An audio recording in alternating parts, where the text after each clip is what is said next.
सुखदेव जी बोले हैं कि हे राजन परीक्षित, जब हिरण्यकश्यप ने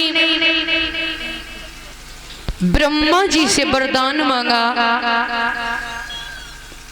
तो ब्रह्मा जी कहने लगे, हिरण्यकश्यप आपने जो वरदान मांगा है हम आपको वही वरदान देते हैं, ऐसा ही होगा। और उसी समय हिरण्यकश्यप को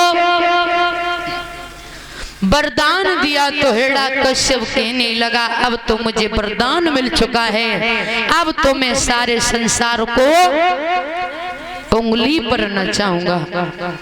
ब्रह्मा जी बोले, हमें जो देना था वो दे दिया, अब चाहे उंगली पर नचाओ और चाहे अंगूठे पर नचाना।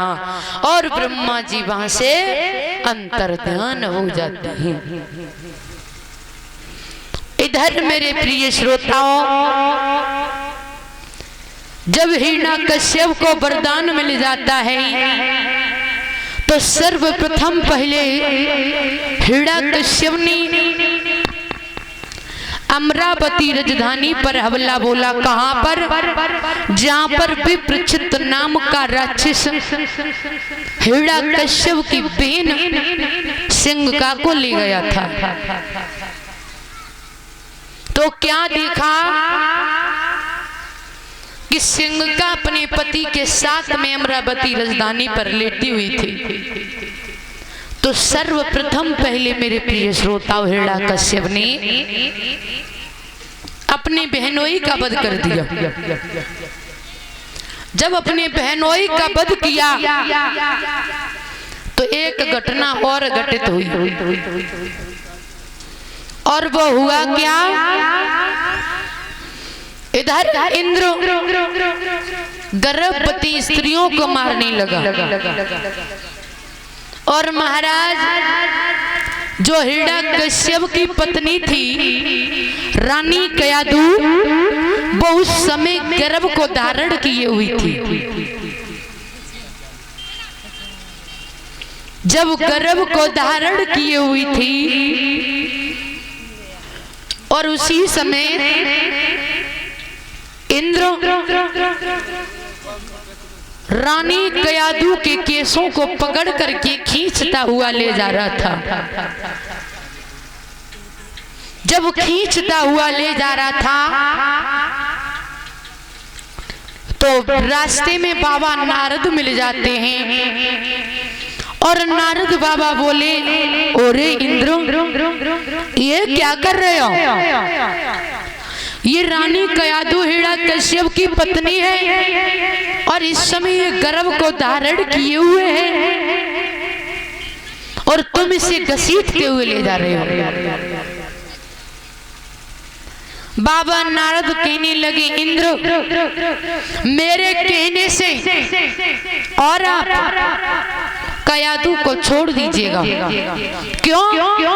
कि इसी रानी के गर्भ से एक भक्त जन्म लेगा जो अपने पिता का सर्वनाश कराएगा।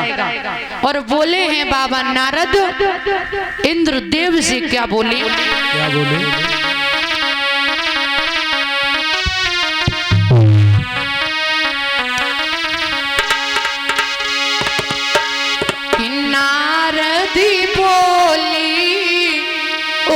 इंद्रदेव इनको वध कर ले जाते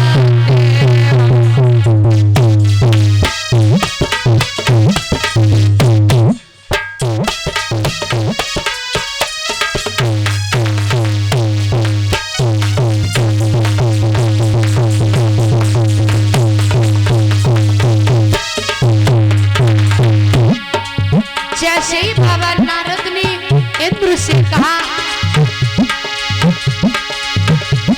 नारद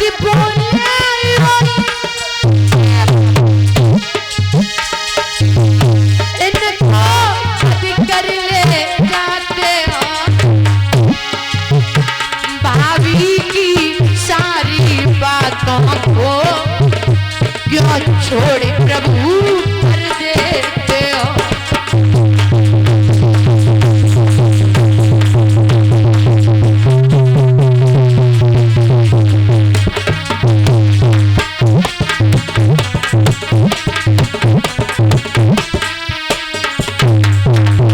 और कहा इसी रानी के गर्भ से ही। अच्छा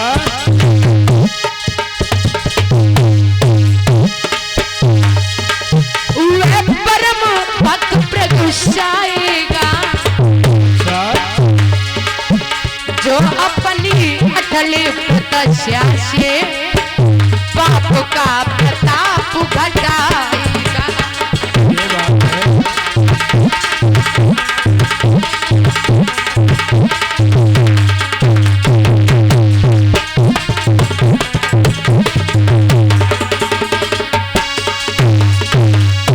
बोले बाबा नारद, अरे आप चिंता क्यों कर रहे हो इंद्र? इसी रानी के गर्भ से एक बेटा जन्म लेगा जो अपने पिता का सर्वनाश करेगा। इसलिए मेरे कहने से रानी कयादू को छोड़ दिया जाए। तो उसी समय मेरे प्रिय श्रोताओं, बाबा नारद के ही कही अनुसार इंद्र ने रानी कयादू को छोड़ दिया है। और उधर धीमी धीमी समय गुजरने लगा है। जब धीमी धीमी समय गुजरने लगा और हुआ क्या, जब कुछ समय व्यतीत हुआ तो रानी कयादू ने एक पुत्र को जन्म दिया और हिरण्यकश्यप ने उस पुत्र का नामकरण संस्कार करवाया महाराज।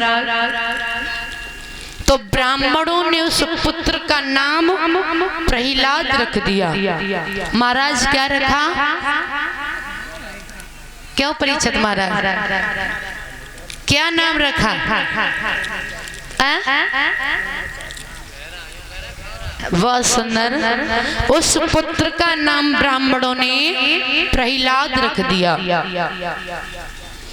जब धीमी धीमी प्रहलाद 5 बरस के हुए तो उन्हें गुरु संडा मार्ग के स्कूल में पढ़ने के लिए भेजा गया। उनका नाम लिखवाया गया। प्रहलाद पढ़ने के लिए जाते हैं, वापस लौट करके घर आते हैं। तो एक बार की बात है कि जब प्रहलाद स्कूल से लौट रहे थे तो उन्हें कुछ घर कुमारों के मिले थे। जब कुछ घर कुमारों के मिले हुए थे तो क्या देखा कि एक बुढ़िया बैठी बैठी रो रही थी। और क्यों?